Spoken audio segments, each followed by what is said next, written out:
Don't forget to like, subscribe and share the videos. Hello all, welcome to Ganesh IAS Academy. This is a special session.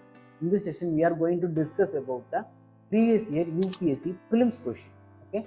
In this session, we are going to mainly focus on the economic questions. Okay. So this session is mainly focused on how to approach the upcoming prelims exam and how to solve the prelims questions in more easier manner. Okay.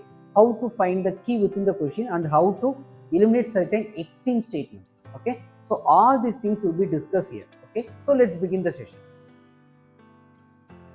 Okay. See, again the question from the NPCA. Okay. See, I already said that NPCA Act was passed in 2007. Okay. So it completed 2017. It completed 10 years. Okay. So they asked the questions from that. Okay. So it is like a repetition of the question. Okay. Actually, they asked two questions from the NPCA itself. Okay. So first statement, NPCA helps in promoting the financial inclusion in the country. Yes, it's obviously correct. Okay.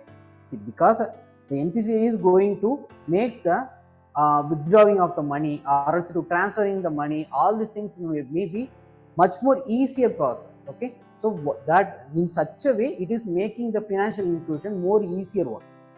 Okay. So what is financial inclusion? It is actually easy availability and accessibility of the financial resources. Okay, either for transferring or else for withdrawing. Okay, all this function, that is called as financial inclusion. Okay, so NPCA did it. Okay, it is obviously true. Okay, NPCA has launched the RuPay, a card payment scheme. Okay, this is also correct. Okay, now we are following it. Okay, so RuPay, this is also correct, and also many other countries is also is in the process of adapting the RuPay payment. Okay, so both the statements are right. So the answer is C, both 1 and 2. Okay, thank you.